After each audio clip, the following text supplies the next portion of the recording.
If we listen carefully to all three readings, it's God's intention to keep his beloved in life. They all have the same theme. Those words of Martha, have we ever said them maybe in our own hearts? Lord, where are you? Where are you when all of the things that go on in my life, the disappointments, the losses, the tragedies, all of these, where are you? I pray to you, I ask you to be with me, and I have never seen you. When we say that, Lord, where are you? No one deserves these situations. Come and help, we ask. We're never prepared for the loss of family. We're never prepared for the loss of a spouse, a child. We're never prepared for a young person who's going through very difficult situations. We're never prepared for tragedies. But, and all three readings say this, such events help us redefine what's really important in life. A nurse once said, I observed so many things worse than death. Loneliness, isolation, estrangement from family members, loss of precious memories, and the loss of beloved faces. And instead of grieving for those persons, I grieve for those of us who have the void in our lives, in our hearts and in our lives. And she says, and I quote, everyone deserves someone who will create moments of joy for us here, no matter how old we get. We never lose the need to be loved, touched, and hugged. Sisters and brothers, God gives us that faith and hope so that we can continue to love and care for each other, even in the midst of chaos and confusion.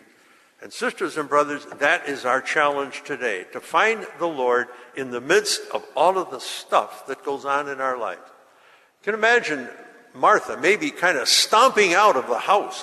Where are you, Lord? Where are you when I need you? Jesus was a friend of Lazarus, Martha, and Mary.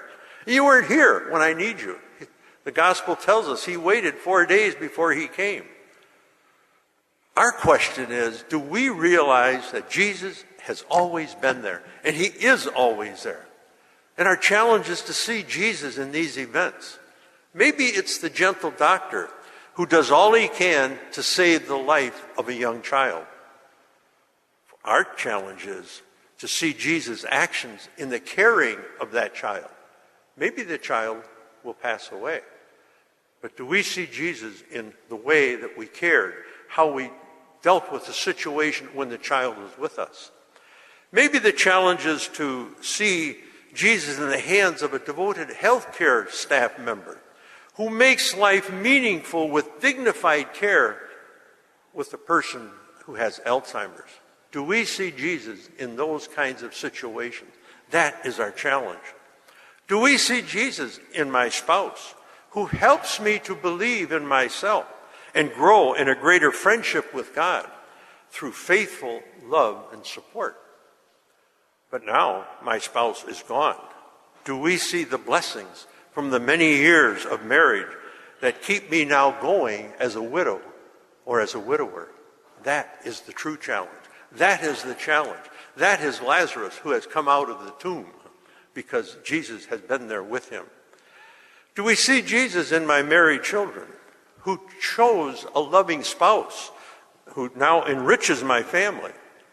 But the challenge is to accept the in-laws whom my children that I guided had the wisdom to choose, even though everything doesn't go necessarily the way I think it should go. We raised the child. They chose the spouse based on the circumstances in which we raised them. Do we see Jesus' presence in those situations? They took away the stone, the gospel tells us. Are we strong enough to believe, spiritually believe, and roll away the stone of our own disappointments, our own failures, our own frustrations, our own losses, whatever it may be? Is that stone rolled away from our hearts? Do we believe that Jesus weeps with us and orders us to move ahead in life in spite of what has happened to us? That's the challenge. That is rolling away the stone and opening our hearts to the presence of Jesus here and now, today. Are we convinced that new life will come out of our profound collapses? You know, we've lost a job, we've lost a spouse. We could go on and on. Do we believe that new life will come out of this collapse, this huge disappointment in our lives? It's up to us to find Jesus in those circumstances. When we're tempted to ask, where are you, Lord, because of our everyday concerns, just remember, Jesus is always there. And he's always there, especially in those closest to us. You might say, as Jesus raised up Lazarus, so we must raise up one another. One of the major reasons we come here to worship the Lord, but to join in a community with one another, to support one another, to be filled with new life as we leave here, and a heart like his. Although the heart was broken and loving, we still seek those in ourselves too in those tombs.